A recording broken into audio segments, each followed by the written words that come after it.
E dizer primeiro da minha felicidade de ter ela hoje na minha turma. A Edinaura foi a minha primeira turma de ensino médio. Foi a primeira vez que eu entrei na sala de aula para dar aula no ensino médio, lá em Carmésia, não na aldeia indígena, eu dava aula na cidade de Carmésia. A Edinaura foi uma das minhas alunas, foi a primeira turma de ensino médio que eu formei na vida.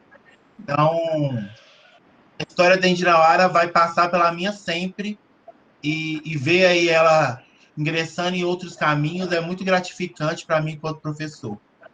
Dinara hoje é graduanda do curso de Pedagogia da Universidade Federal do Recôncavo, da Bahia, é ativista do movimento indigenista, é coordenadora da União da Juventude Socialista, é membro da direção estadual da UJS Bahia e membro da Rede pelas Mulheres Indígenas.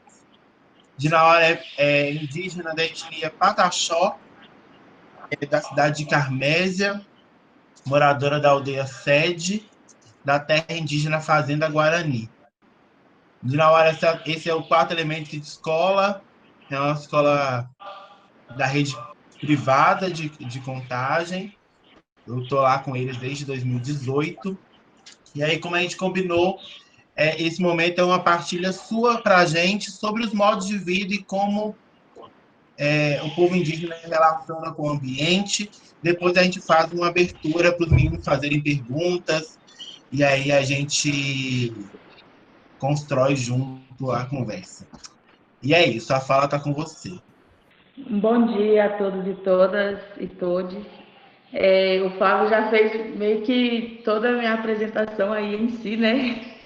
Porque como eu sou ligada ao movimento e tudo mais, então a gente sempre acaba tendo uma bio bem grandinha.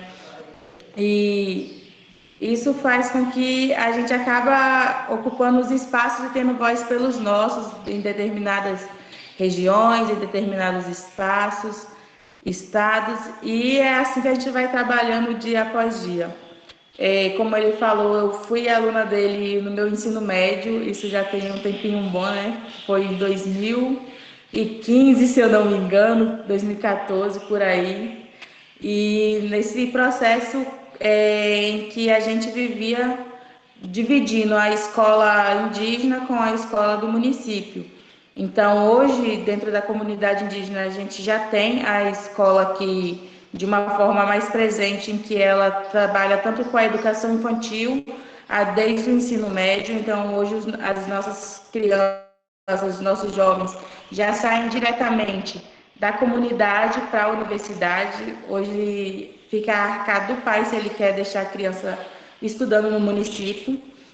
Então, isso faz com que a nossa cultura ela se fortaleça em si, muito mais do que ela já vem se fortalecendo no decorrer dos anos com esse processo de colonização, Bom dia, porque Flávio.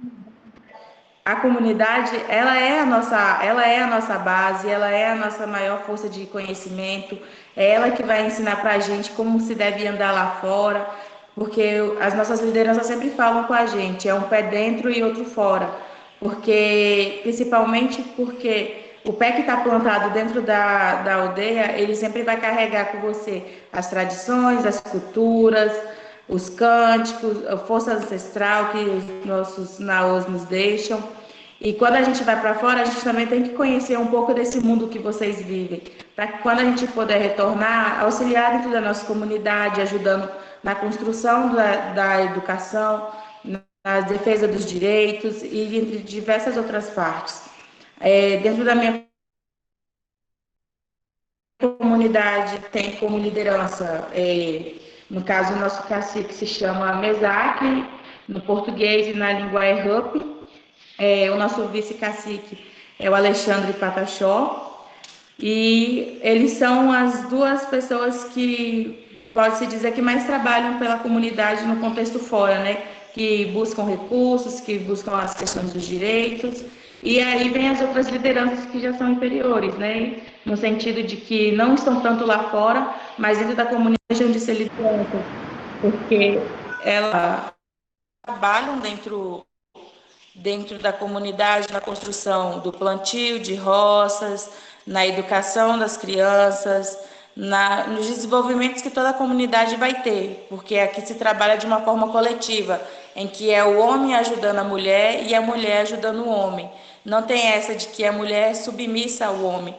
E, então, literalmente é uma coletividade em que envolve criança, adolescente, os mais velhos, quando se é possível incluir eles nesse processo de trabalhar em roça, mas quando não é o trabalho de mão pesada, de mão bruta, né, que é ir para uma roça fazer o plantio, os mais velhos ensinam a gente o período certo de fazer o plantio, de colher, a época certa, quando a lua vai nos ajudar, quando a lua não vai nos ajudar.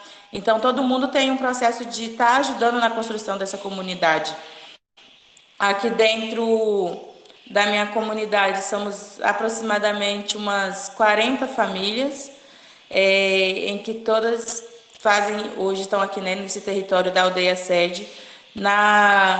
Ampliando um pouquinho mais, somos no total, aqui nas redondezas, de 4 comunidades, que é a minha aldeia, a aldeia sede, que é o Guarani, a aldeia Canamihai, a aldeia Embiruçu e a aldeia Encontro das Águas. E no estado de Minas Gerais, a gente acaba ampliando para umas 7 a 8 comunidades do povo Pataxó, que todas no início iniciaram aqui nessa reserva, que é a Reserva Guarani, e depois cada uma foi se ampliando, cada família foi procurando o seu território, onde hoje já construíram novas aldeias. E Pode fazer aí uma eu vou pergunta? falando um pouquinho assim, que eu gosto de trabalhar um pouquinho mais com perguntas, porque é mais fácil interagir dessa forma do que ficar somente eu falando. Pedro Henrique, faça sua pergunta. Minha pergunta é quantas unidades que são divididas lá e o que vocês fazem dentro dessas unidades? Bom, aqui dentro a gente se divide em 4 comunidades. A aldeia sede, que é a minha, a aldeia Canamihai, a aldeia Embiruçu e a aldeia Encontro das Águas. Cada comunidade ela vai ter uma liderança. Aqui na minha comunidade, as lideranças é Rup e Alexandre, que são cacique e vice-cacique daqui da aldeia. As outras 3 comunidades, elas também têm a liderança delas, que tem como que são as pessoas que são as que vão coordenar, né, de acordo, assim, vão mais ou menos liderar o que cada um vai fazer dentro da comunidade, manter uma certa harmonia.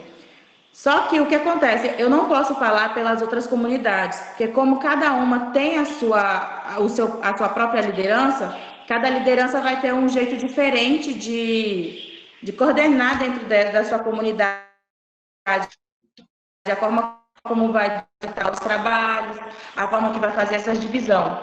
Então, a deles eu não posso falar. Agora, aqui na minha, a gente se divide no quesito que tem pessoas que trabalham dentro da escola, que são professores, que são professoras, serventes, tudo mais. Tem pessoas que trabalham na saúde, no posto de saúde, porque cada povo, no caso, cada aldeia tem o seu agente de saúde que vai corresponder às demandas da aldeia e de uma forma para melhorar, né? No contexto ainda mais que a gente vem hoje de pandemia, a gente trabalha com o plantio de milho aqui dentro da comunidade, de milho, de feijão e de mandioca, em que tem uma roça, a roça de feijão, ela é feita totalmente somente pelos homens, a roça de mandioca é somente as mulheres que fazem, e a roça de milho é no contexto dos dois. Os dois fazem a junção, aí faz a limpeza e o plantio. Aí na hora da colheita, a divisão vai de acordo por família também.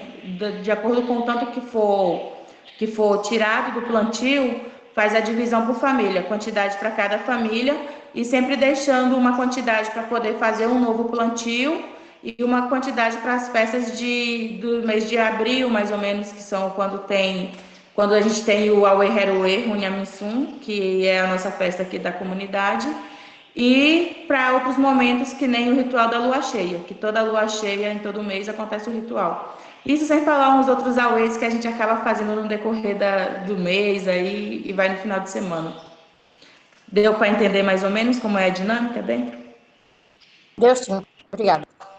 Nada. Próximo, Renato.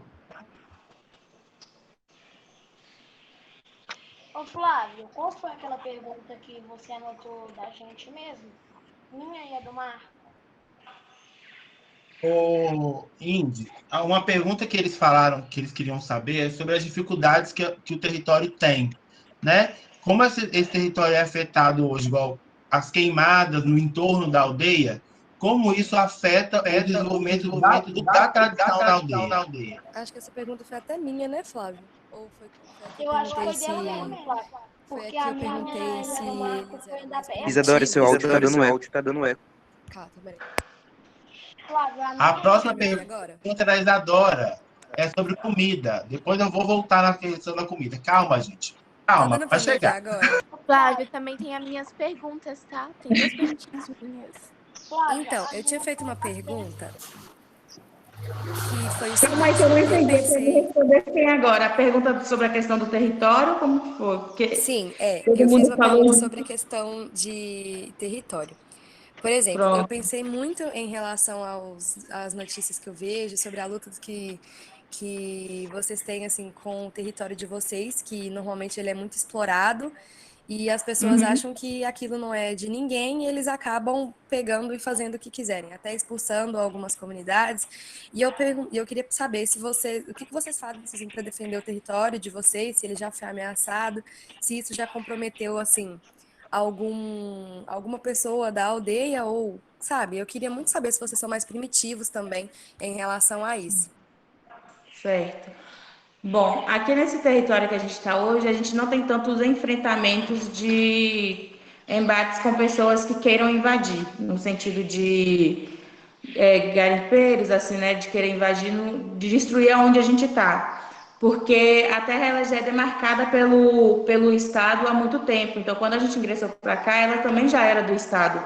Então, a gente tem uma segurança maior. Só que o que a gente tem hoje de danificação aqui dentro do território é justamente por causa das coisas que acontecem ao redor da onde a gente se mora hoje. Está tendo mineradoras ao redor em que estão fazendo barragens, estão fazendo destruição das pedras para poder tirar minério. E isso está afetando tudo aqui dentro, porque acaba batendo muito relevos e acaba que a gente está escutando já as bombas chegando mais próximo às áreas da aldeia. E sem falar que como também tem muito plantio de eucalipto ao redor, esses eucaliptos também estão interferindo aqui dentro com nas nossas nascentes, no caso nas águas. Porque antigamente a gente encontrava bastante quantidade de nascentes, se eu não me engano, eram 12 a 15 nascentes dentro daqui da comunidade espalhada, né? Que daria para abastecer todas as 4 aldeias. Hoje a gente está com um número bem inferior a esse, em que a dificuldade de água nas casas está chegando, em que passam 2, 3 dias sem águas das nascentes. E aí a gente tem que pegar a água dos rios, dos córregos, dos rios daqui para poder estar fazendo as coisas dentro de casa. E como está tendo essa perda de água, muitas nascentes nossas estão secando. E aí, hoje em dia, o que está mais afetando a gente é justamente a falta de água. E provavelmente, se a gente não recorrer, que nem estamos recorrendo já junto com a FUNAI, com a CESAI, para poder tentar, né, ver outras formas de ajuda para dentro da comunidade, futuramente a gente vai encontrar algumas coisas que vão, ou a gente vai ficar totalmente sem água e depender de um caminhão-pipa, ou a gente não sabe, né? Ou a gente vai ter que mudar daqui para trocar para outra aldeia. E em questão de você perguntar sobre os embates, enfrentamento com outras pessoas, quem está passando mais por esse processo são as pessoas que são as comunidades, né, no caso, que estão fazendo retomada. No caso, a aldeia do meu avô, ele está vindo com um processo de retomada, em que eles estão 10 anos tentando a demarcação de terra. E como lá era um parque estadual, muitos fazendeiros, eles desmatava para poder fazer o plantio de pasto para colocar gado. Só que como o meu povo foi para lá, acabou que tiveram que parar de fazer esse plantio, onde a preservação hoje é bem maior do que se era antes, antes deles chegarem lá, no caso, quando tinham os fazendeiros. E aí começa um enfrentamento em que sempre estão invadindo dentro do território, em que acabam soltando búfalos dentro do território, onde a gente tem crianças, e aí fica aquela coisa, porque o bicho é um bicho cego, então ele não tá nem aí quem tá na frente, se ele vai machucar ou não. Então acaba que dessa forma eles estão tendo um embate maior, porque há um enfrentamento, literalmente, não chegou a custar a vida de alguém, mas se as coisas não tiver um posicionamento mais forte do Estado, pode sim levar a vida de alguém, porque eles não estão respeitando mais. A aldeia que a Indira Hora está Obrigada. dizendo, gente, fica em Assuncena, próximo ao governador Valadares, que é a aldeia que eu fiz minha pesquisa de mestrado.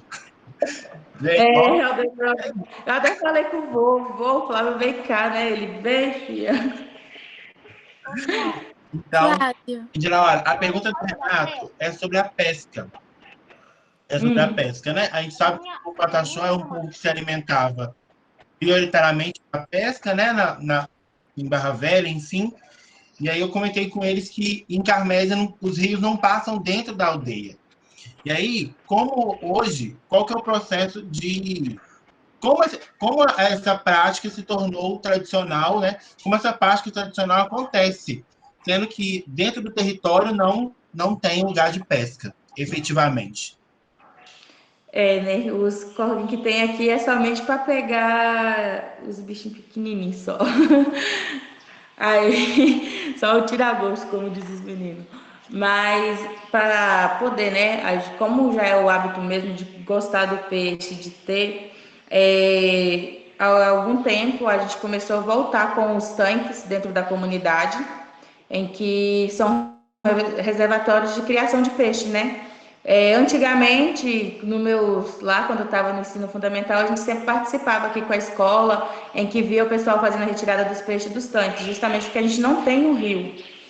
Só que depois de um tempo acabou que deixou de lado esses reservatórios e agora a gente está voltando com eles, porque a gente gosta do peixe e como ainda não estão no tamanho certo para poder estar tirando, acaba que a gente tem que comprar fora daqui da aldeia para no dia das festas, dos rituais, estarem trazendo para a gente poder estar comendo desse alimento. Aí a gente hoje está trabalhando com a construção novamente dos tanques.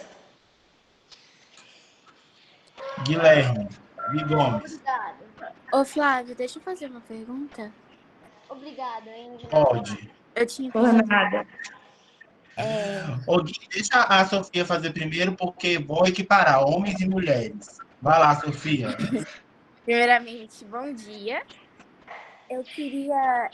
Eu assisti com a minha dupla um documentário sobre a. E aí eu não consegui não consegui ver mais parte da informação sobre a saúde.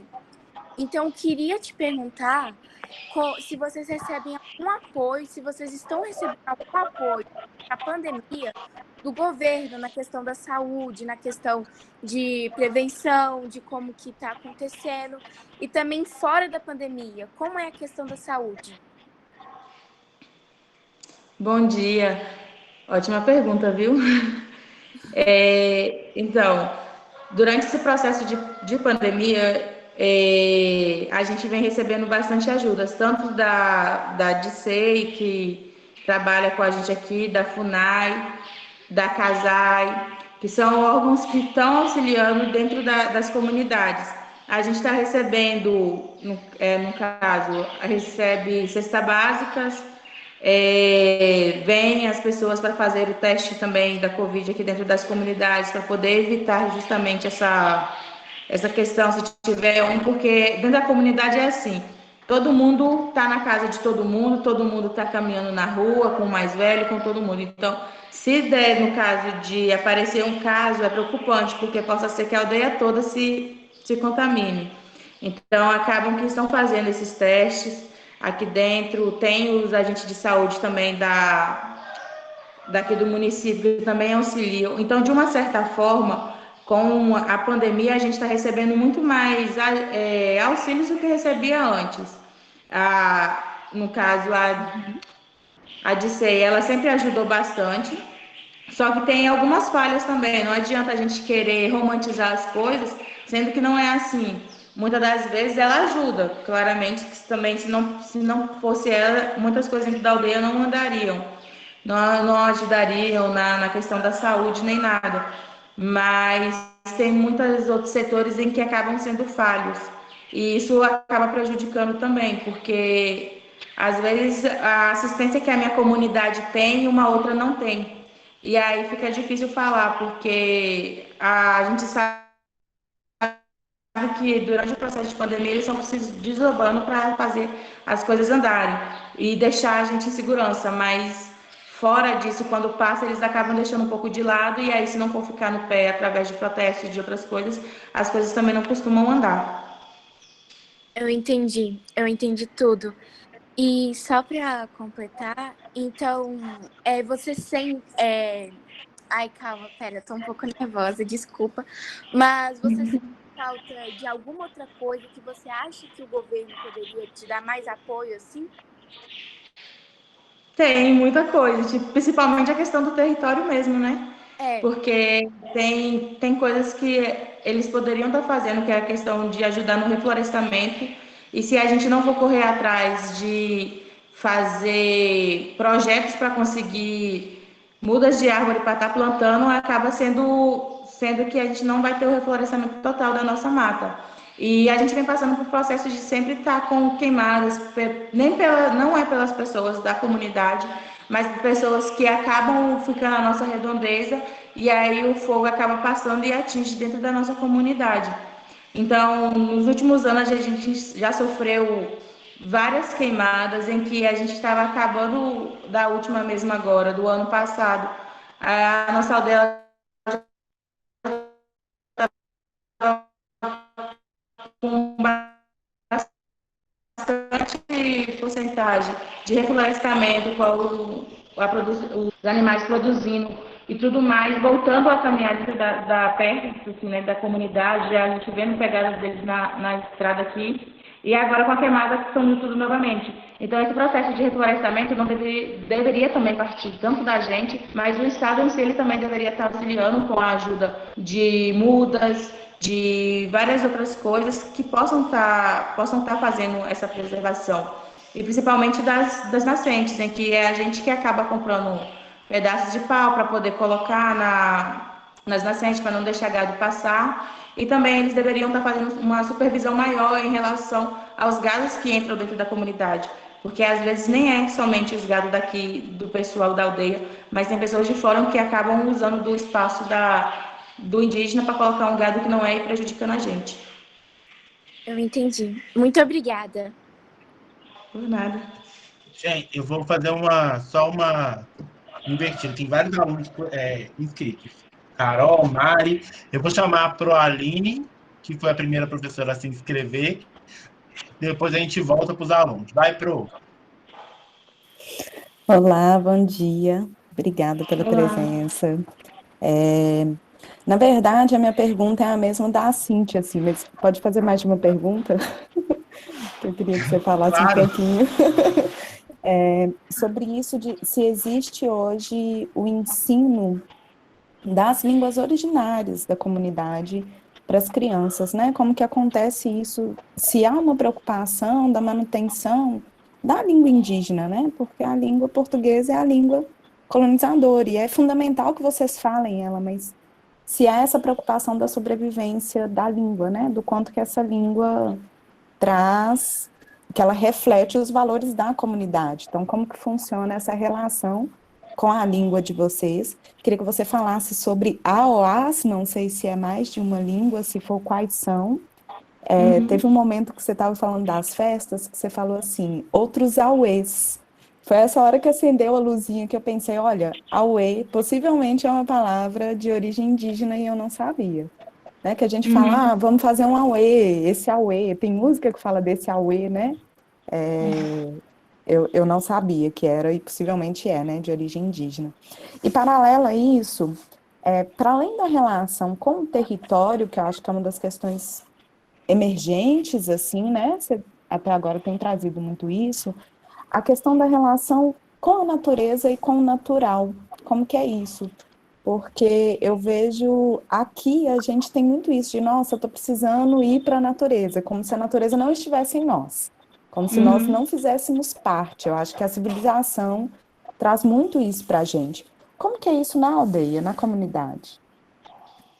Pronto. A nossa língua, no caso, é o Pachorrã, que é, trazendo para a tradução do português, é linguagem de guerreiro. O povo Pataxó, como foi um dos primeiros povos a ter o contato com o colonizador, foi um dos primeiros povos também a ser massacrado e ter a sua língua perdida, né? Entre aspas, muito do vocabulário que era feito pelos nossos mais velhos foi perdido.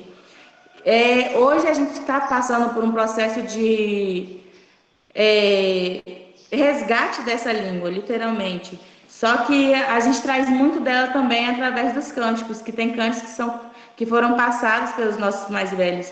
Então, a gente faz esse resgate dentro das escolas, que é em que a educação indígena ela é educação diferenciada justamente por causa disso.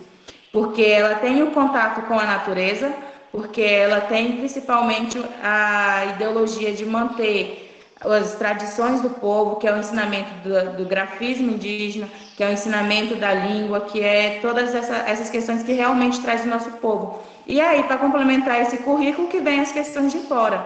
Até, no entanto, que dentro da nossa escola a gente trabalha com a cultura, né, que é no contexto cultura geral das comunidades, o que é a cultura para o povo pataxó. Tem o ensino do Pachorrã, em que é através de cantos, ensinando tanto os números, entre outras coisas que vão acrescentar. Tem o uso do território, que é para as crianças saber a época certa de plantar, a época certa de colher, a época certa em que vai poder estar ingressando dentro da mata, aonde é que eles vão poder plantar, qual é a terra fértil, qual é a terra que não está fértil. Então, todas essas relações, elas estão ligadas dentro da escola.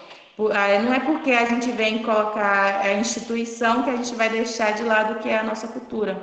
Até, no entanto, que quando a gente fala que vai para caminhar, para buscar, que nem a natureza você fala, a gente não precisa ir muito longe, porque ao redor da nossa escola tem ali a mangueira, que é onde o pessoal sai daqui, quando é a época de manga, e leva as crianças para pegar manga, as crianças levam a manga para casa. Então, tem essas questões que, tipo, é mais vivenciando mesmo para você poder ver como que é a realidade. Então, a gente não precisa muito de falar, eu preciso disso ou aquilo. E a gente também traz muita questão dos rituais, que são dos auês, que no caso o auê é ritual para a gente, em que os rituais, quando a gente está neles, ele é num lugar reservado, ele não é aqui dentro da comunidade mesmo.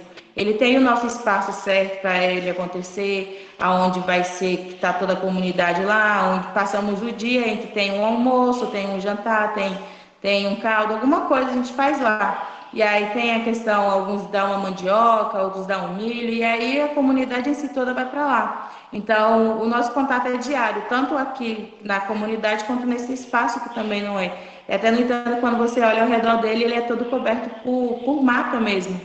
E só tem um espaço limpo onde é as cabanas e o espaço para a gente ficar.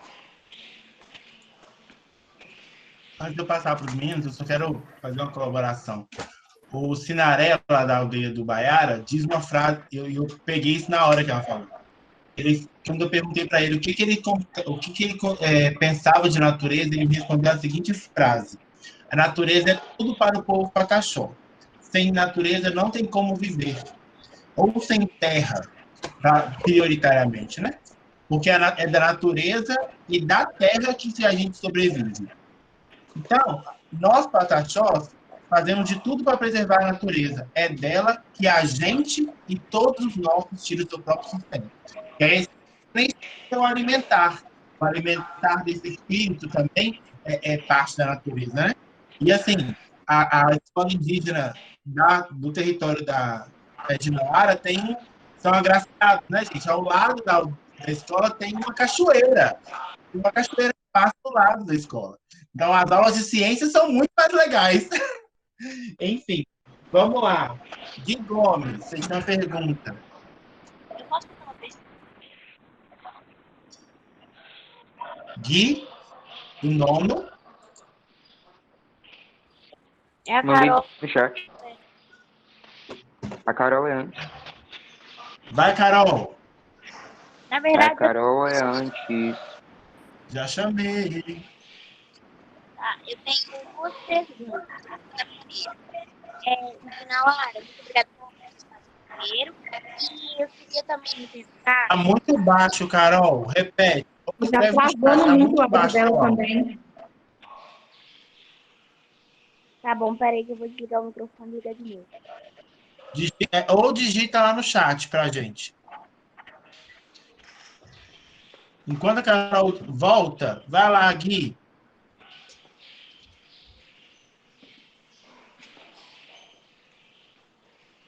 Ele escreveu no chat, o Flávio.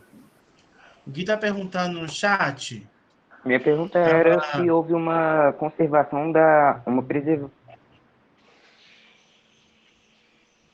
Pode continuar. Tá bom. Como? Não entendi. Ele quer saber se houve preservação da cultura e da história do seu povo, como em relação ao processo colonizador, né? E aí, queria que você falasse um pouco sobre como esse processo colonizador. E aí, eu vou pedir, tá, tem professor de geografia aqui, que você fala um pouco desse processo do fogo, como o Fogo de 51 foi um ato que violou o direito do povo pataxó, e isso tudo violou também a tradição do povo. E aí é importante falar o que é o Fogo de 51, né? Bom, o Fogo de 51 foi o maior massacre, né, já existente para o povo pataxó, em que aconteceu lá no território da Bahia, porque nós pataxó somos originários do extremo sul da Bahia, e na década de 70 migramos para cá, para Minas Gerais. As primeiras famílias migraram para Minas Gerais. Esse massacre no território da Bahia fez com que muito mais da nossa cultura se adormecesse, pelo sentido de que foram proibidos os indígenas de falarem a própria língua, não poderiam ensinar os filhos, se fossem vistos ensinando, eles eram mortos. Foram obrigados a começar a usar roupas, a sapatos, a trabalhar da forma que não era a forma do indígena, a ser escravizado.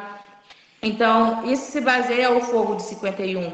E para mantermos hoje essa cultura, né, a gente vem sempre trazendo a questão dos trajes. Os nossos trajes, eu falo com o pessoal e a gente sempre conversa aqui com as nossas crianças. Os nossos trajes, eles são a maior riqueza que a gente pôde ter, porque como foi adormecido a questão da língua e hoje a gente está passando por um processo de resgatamento dela, em que a gente fala as palavras nos cantos e tudo mais, sabe, as traduções, o traje a gente já conseguiu manter ele pouco a pouco. Os nossos mais velhos, eles sempre falavam com a gente, quando um mais novo pegava e queria mudar o traje, ou muda o traje, acrescenta alguma coisa, eles acabam falando, olha, a gente antigamente não usava assim não, viu? A gente usava assim, assim, e isso aí que você tá fazendo é muita graça. Não é assim que a gente veste não, o pataxó não é assim. Ou então, quando a gente faz uma pintura, eles já falam, essa pintura aqui está representando isso e isso. Só que a gente hoje tenta buscar muito mais com os mais velhos, só que eles ainda sentem um certo receio de estar falando do que aconteceu, justamente pelo massacre que foi feito dentro das comunidades indígenas, o que eles tiveram que fazer esse enfrentamento lá dentro. E aí, quando a gente começa a perguntar para eles, eles já começam meio que mostrar uma reação diferente da que eles realmente têm, na hora que eles estão falando por vontade própria. Porque o medo é deles começarem a falar e alguma coisa acontecer com o nosso povo novamente, com eles, ou com as crianças que estão vindo agora. Então, para a gente manter essa cultura, a gente sempre está ali conversando com o mais velho, e está sempre buscando entender o que ele tem a nos ensinar, o que eles têm a dizer, porque a nossa cultura ela não vai se basear somente nas ideologias que a gente vem trazendo agora ou que a gente vê das outras comunidades indígenas. Hoje, a vantagem nossa é que, como é uma juventude que tem hoje a questão das tecnologias, a gente se comunica muito mais com outros povos. E aí acaba pegando uma coisinha de uma pulseira, que nem essas assim que a gente acaba usando, que são desenhos que vêm com o desenho de outra etnia, acaba fazendo pronúncias de algumas palavras que não são do nosso vocabulário, que nem a gente acaba brincando muito com o borum, que o borum é uma palavra do Krenak. Só que a gente acaba utilizando muito isso por ter já uma relação com esses povos, em que o povo aqui de Minas Gerais ele acaba sendo muito unido e nessa união acabou juntando as famílias, em que um pataxó já é casado com o Krenak, com o outro. E assim a gente vai fazendo o fortalecimento da cultura, fortalecendo não somente a nossa, mas também das outras etnias. A Carol colocou no chat, Indinawara, a pergunta. Uma era sobre, ela pediu, se você souber e puder falar, a tradução do nome das aldeias, né? E pediu para você falar de como é a sua vida na aldeia, como é a sua vida como indígena pataxó, afetada por tudo isso que você vem nos falando, do colonialismo, né? De Carmé, da cidade de Carmé, o município fica muito perto das aldeias, né? Então, assim, querendo ou não, o município é afetado e acho que é importante, eu queria muito que você falasse sobre isso, e aí eu vou aproveitar a pergunta da Carol e só inserir uma pergunta que eu acho que é importante vocês falar, sobre o processo do racismo étnico que toda a comunidade indígena sofre com os municípios do entorno. Que muitas das vezes as comunidades do entorno não acolhem a cultura indígena como cultura, mas como uma visão mais exótica, né? Não ampliei demais a pergunta, mas é isso. Bom, a aldeia Kanamihai, tradução é a minha riqueza. A aldeia Guarani, eles falam que durante o processo, né, em que vieram para cá, eles falam que tinham várias indígenas antes, em que hoje a gente encontra já um povo que era muito grande, antigamente era o Guarani, que é em São Paulo, e até então, como era um povo muito grande e vinha muito indígenas para cá, batizou a aldeia aqui como Guarani, justamente por causa do nome desse povo. A aldeia Encontro das Águas, ela é a questão justamente de quando eles chegaram, sempre teve muitos rios, muitos córregos, né, na verdade, em que se passavam pelas comunidades e acabava que no final os córregos sempre se encontravam.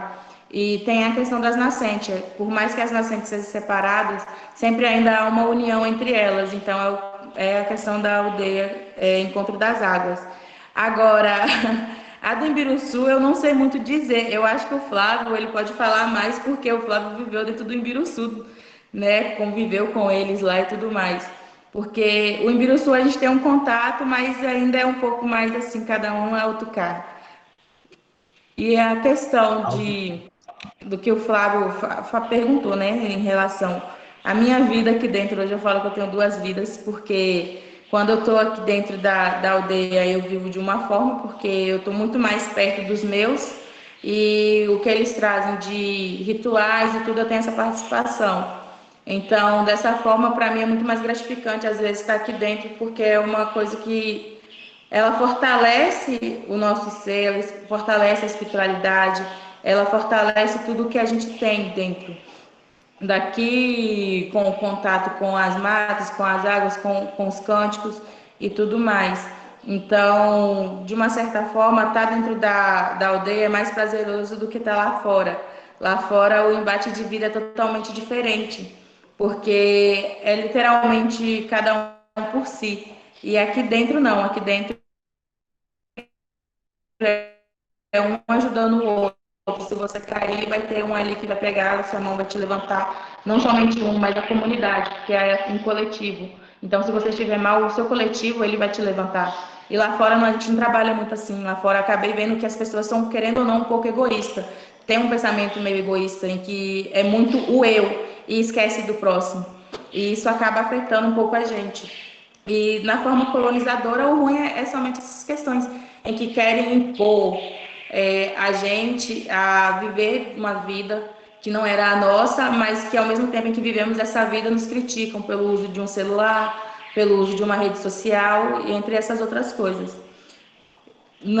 principalmente aqui em Carmésia, né? Porque Carmésia é essa situação em que a cidade hoje ela é reconhecida apenas pela questão de ser do território, por causa das comunidades que vivenciam aqui dentro, mas as pessoas não valorizam e acabam criticando o próprio indígena daqui. Mas se tem um momento de festividade, estão aqui dentro, querem estar usufruindo do que é nosso, julgam a gente pelas coisas que a gente faz, pelos atos que fazemos dentro e fora, porque se a gente contesta tanto contra o Estado, a gente também contesta contra o município, em que há protesto também dentro do município. Por mais que a cidade é pequena, a gente protesta lá dentro também. Então, as pessoas lá dentro, elas falam que têm amizade com o pessoal da comunidade, mas a gente sabe que não é uma amizade verdadeira. A economia da cidade, ela é movida através das comunidades indígenas que tem aqui, porque a comunidade, são os pessoal da comunidade que acabam comprando dentro do município e eles não têm essa valorização, muito pelo contrário, eles fazem descaso do indígena que acaba indo para lá. Gente, eu sei que faltam 5 minutos para a gente terminar. Foram muitas informações, né? E assim, na hora. Primeiro, se o povo passar a aldeia em Biruçu. A aldeia em Biruçu, o nome Ibiruçu é o nome de uma árvore, né? Então, o nome Ibiruçu é oriundo de uma árvore. Olha, já estou perguntando quando ela volta. O Gui, sobre a luta elétrica, eu não sei como ficou lá na terra indígena da aldeia sede, né? Mas a aldeia, que a gente na hora disse que é a aldeia do avô dela, lá, Jerutucunã, eles não tinham luz elétrica até o ano passado. Né? Então, assim, o conflito socioambiental que a gente já discutiu, quando a gente estava discutindo racismo ambiental no 9º ano, afeta diretamente as comunidades indígenas. Então, a luta por políticas públicas de qualidade, gente, é mais do que uma estratégia de direito, é um processo de reparação social. O povo indígena ele foi usurpado, ele foi retirado dele todo o direito ao seu território. Então, quando o povo indígena vai à rua e pede e não reconhece o marco temporal, né? Esse marco temporal que vai ser votado amanhã, nós que somos ativistas e abraçamos essa causa, temos que dizer que a história da população indígena ela começa antes de 1500, antes de quando esse coitado aí que se diz colonizador invadiu o nosso território, né? E aí a gente é toda uma discussão maior, mas Januara, eu vou pedir ao primeiro enquanto Flávio, eu não, que professor sempre é professor. Mas hoje eu me sentei no lugar de aluno e você foi a professora. Eu quero dizer que eu estou muito agraciado por te ouvir. É muito feliz para mim, enquanto professor, quanto hoje ativista do movimento indigenista, te ouvir e dizer que a sua formação cada dia está maior e o seu saber é infundável, é ancestral. Então, assim, eu quero muito te agradecer, espero contar com você em outros momentos. Espero que a sua formação de pedagoga venha trazer outros modos, uma educação realmente intercultural para as escolas que você passar. Tá. A Melissa, na comunicação, está fazendo uma pergunta para encerrar. Ela quer saber a perspectiva do futuro dos indígenas no Brasil perante esse atual desgoverno. É difícil saber, né? Essa é a realidade. A gente só pode dizer que o indígena ele não foge da luta, né? Que ele vive em luta e cheio de esperança, porque a maior trajetória da gente ela vem em baseamentos de luta, de embates, de derramamento de sangue indígena. E a gente só pode dizer que o que for de vir a gente vai enfrentar com forças e garras aí que a gente sempre tem de manter os nossos. Só que a gente espera que comecem a nos ouvir, né? Porque por mais que a gente tenta brigar, lutar ali, muitas das nossas demandas elas são deixadas de lado. Querem literalmente exterminar tudo que a gente vem fazendo, todo o nosso povo. Então, de perspectiva, hoje é meio difícil a gente falar, principalmente com o atual governo que vivemos. O marco temporal está aí, é a nossa maior preocupação hoje. Juntamente o marco temporal já vem as PECs. Então, a gente não sabe mais o que esperar com um governo que a todo momento tenta nos atingir. E a gente só pode dizer que o índio na luta, ele não cansa. Vive em luta e cheio de esperança. Obrigado. Sofia, em nome dos alunos, queria agradecer. Sofia está aí ainda? Sofia, por favor. Eu sou Flávia. Nós, do Sétimo Ano, a gente queria agradecer pela sua presença e por esclarecer algumas dúvidas que a gente tinha e acaba abrangendo também nosso conhecimento. Muito obrigada mesmo. Por nada. Eu que agradeço o convite, Flávia. Você sabe que eu sempre tive um amor pela educação e quando ainda se fala em falar sobre mim, sobre o meu povo, para mim é muito mais gratificante, né? Porque é o meu lugar de fala. É que nem eu trabalho hoje dentro do Centro de Formação de Professores, que para mim foi a maior oportunidade que eu tive na vida, que foi trabalhar, de estar estudando juntamente com pessoas que vão ser futuros professores e que serão futuros professores revolucionários, a gente costuma falar, porque é uma pessoa que vem com uma trajetória totalmente diferente, de conhecimentos e saberes totalmente diferentes, que são ligados muito mais à luta do que há muitos anos atrás, ou entendendo todos os lados mais hoje. E a gente sempre fala, né, que o professor que vai sair do CFP da UFRB vai ser um professor revolucionário, que quando esses todos os professores se encontrar no movimento, é porque a coisa vai estar feia. E aí a gente agradece muito mesmo. Agradecer a todos vocês que participaram, que falaram, que escutaram principalmente, porque a gente fala que nem todas as pessoas precisam falar para poder entender. Porque o conhecimento é o que a gente vai guardar dentro da nossa cabeça, o que a gente vai levar para o coração e a partir dali olhar com novos olhares as situações de todos os povos. E é isso. E Flávio, eu acho que você nem lembra, mas só para colocar aqui para sua turma, aproveitando, gente, se o Flávio marcar vocês no Facebook lá em alguma universidade, possa ser que você vai parar nessa universidade, viu? Em 2015, ele me marcou no meu Facebook, no primeiro edital da UFRB. E hoje eu sou discente do curso de Pedagogia da Universidade Federal do Recôncavo da Bahia. Gente, eu fico muito feliz. Os meninos estavam perguntando sobre a Ramain, mas eu acho que é um tema que vale a pena a gente se encontrar novamente para falar só sobre cosmologia indígena, porque falar sobre Ramain em 2 minutos é muito ruim, porque Ramain, Pai da Mata, ele merece um tempo maior. Renato e Gui que perguntam. Oi. Ela ainda pode te responder só uma pergunta? Vai. Que é a da maldição? Que é a da floresta? Não é uma maldição, original. Eu contei para ele, quando tem os indígenas antigos, né? Quando um indígena machuca um animal e não leva ele para caça, Ramain faz com que esse indígena se perde na mata, né?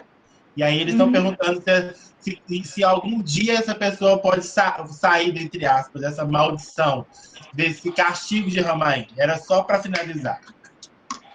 Bom, acaba que eu tenho que contar a história dela, né? Porque é difícil responder a pergunta sem falar. Bom, a Ramain, pra gente, ela é a nossa protetora, né? Juntamente com o Pai da Mata. São os 2 protetores da mata em que eles cuidam. O Pai da Mata no contexto de olhar as árvores e tudo mais. A Ramain, principalmente, dos animais, que são o alimento que é fornecido. Até, no entanto, que no período em que os animais estão se acasalando, a gente não entra dentro da mata, porque é proibido poder matar, porque pode matar ou um filhote, ou então um animal que esteja prenha. E aí o que acontece? Quando um indígena acaba ingressando dentro da mata, o que a gente sempre fala, leva com você fumo, um pano vermelho, antes de você entrar. Porque quando ele é pagão, o que é pagão? No sentido da gente, ele não é batizado nas águas do povo, no caso, no ritual do nosso povo, ele fica à mercê de todas as coisas, tanto dos espíritos bons quanto dos espíritos maus que tem dentro da mata. E aí, quando ele vai para dentro da mata, que seja para procurar uma fruta, assim, a mais distância, ou seja para poder caçar, ele carregando com ele esse pano, se caso ele perceber que ele esteja perdido, Ele vai colocar o fumo numa cabaça de cupim, em cima da cabaça de cupim, e bater 3 vezes o pano vermelho em uma árvore. E aí ele vai conseguir encontrar novamente o lugar dele, a estrada dele, para ele voltar para casa. Agora, se ele entrar sem nada e acabar ficando perdido lá, ou é outra pessoa, depois de algumas horas, entrar dentro da mata e conseguir encontrar ele, ou aí vai ficar lá. Só que o que acontece? Já teve algumas pessoas que ficaram perdidas, né? Dentro da mata, em que elas acabam achando que a mãe, ela usa muito do ilusionismo, né? Ela coloca a mente da pessoa para trabalhar de uma forma que ela acha que ela está ali há vários dias e se passaram apenas algumas horas ou alguns minutos. Mas sempre alguém acaba achando essa outra pessoa lá. Ou então ela acaba voltando para casa. Tem um relato, eu não sei, Flávio, isso aconteceu lá na aldeia do meu avô, que um pesquisador, né, ele foi para lá e a aldeia do meu avô, ela é bem ruim de sinal, não tem sinal de telefone, é bem ruim mesmo. E aí esse menino, ele acabou falando que ele ia para subir lá no monte para poder pegar sinal para ligar. Só que o pessoal na aldeia sempre falou, né? Porque a aldeia lá, ela é bem fechada. E por mais que as coisas pareçam que você vai sair no mesmo lugar, por ser toda construída as casas ao redor, você acaba se perdendo. Quem não conhece acaba se perdendo, né?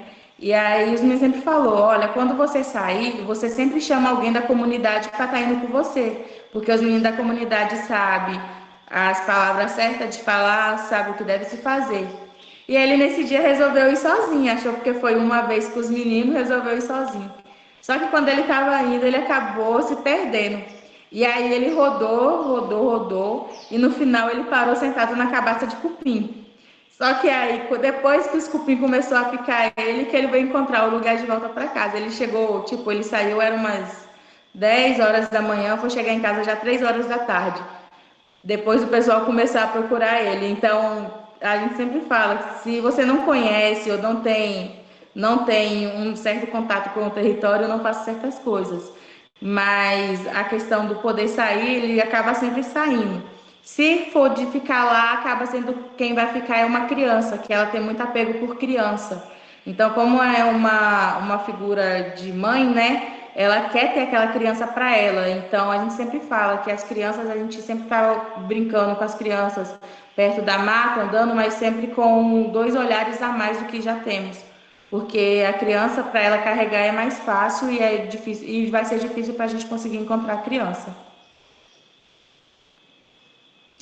Então, gente, ó, foi uma aula maravilhosa. Os meninos já querem te ver amanhã, mas a gente vai ter outros momentos.